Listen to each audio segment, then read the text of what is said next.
From as far back as I can remember, I loved the sensations of the game, the bouncing of the ball on the court, whether it be the asphalt where I first started or on a hardwood, the sound of sneakers on the floor, the sound of the ball going through a net, just the symmetry and the rhythm of the game, you know, even the sound of the ball moving, bouncing, passing.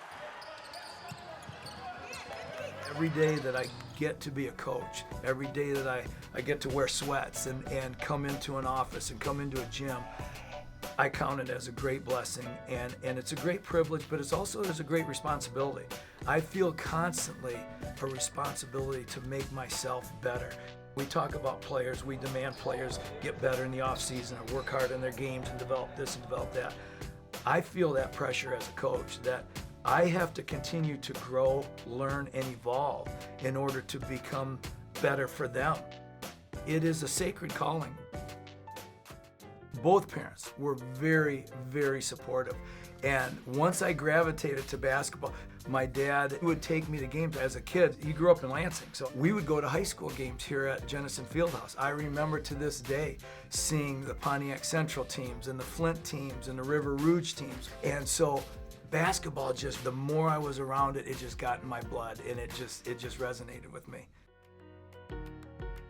So I always had a dream and a desire, a real drive to play college basketball. I wasn't the star of my high school team, or I had this magical high school career. I was kind of a grinder, a guy that had to work for everything. A guy that used to come to the playground. He was an Essexville police officer at the time, and his off-duty, he'd come and play pickup. He had played college basketball. And he had said, "What are your plans after high school? What are you doing?" And I don't know. He said, "I know a place. It'd be great for you." And the school was Spring Arbor College at the time, now Spring Arbor University. During that time, my summer job, I worked camps.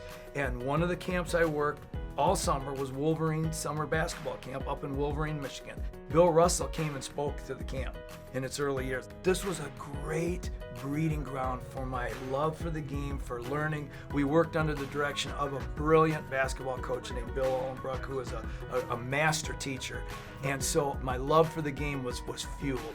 That passion, I continued to learn and grow and evolve. And it was probably about my sophomore year where I decided, this is it. This is it for me. I want to coach. I want to be in this game. I want to be a part of it for the rest of my life.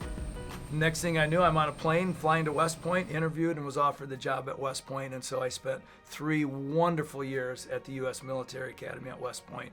Great learning opportunity. Was around some terrific people, brilliant people. Learned so much about life, about leadership. This was all on the men's side. I was in the men's game all this time. Went to the University of Tennessee for 5 years as an assistant coach, and that's where I crossed paths with Coach Summitt, which later led to me coming back to Tennessee.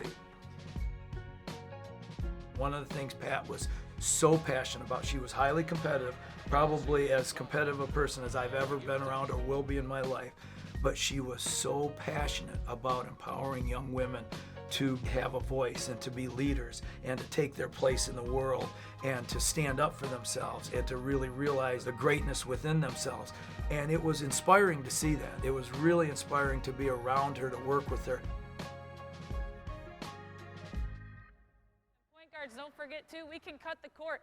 Actually, cutting the court brings us with our right hand more. Y'all got it? Well, I love his references. He was part of a national championship team at Tennessee. And so there's a lot of things he shares with us about what they did and how they did it and how they handled this and what this looked like and what this felt like. And so his framework has been really valuable because it's from a national championship perspective at the highest level. The lessons and the core values and the things that made that program great are truly timeless. Hard work, character, accountability, taking ownership, toughness, being a team player, being a great teammate. Those lessons are absolutely timeless, and they will be a formula for success. So what I try to do is share the lessons, the values, and the principles and standards that helped achieve that greatness. He's got great stories. You know, some of them really help us make decisions. Some of them help us laugh, provide some levity. He's been an assistant, he's been a head coach, he's worn all the hats, and he's such a teammate. I mean, he's a teammate for our staff, and I think he's an incredible teammate for our players. Great part of your mission with your team is to help your team be better and to give to them.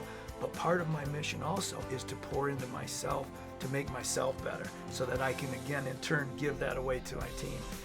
When I'm done with this, whenever that time comes, only the good Lord knows, I want to be like a dish rag that's just wrung out, and I want to have given everything that I have to give. And so that is also part of this coaching journey.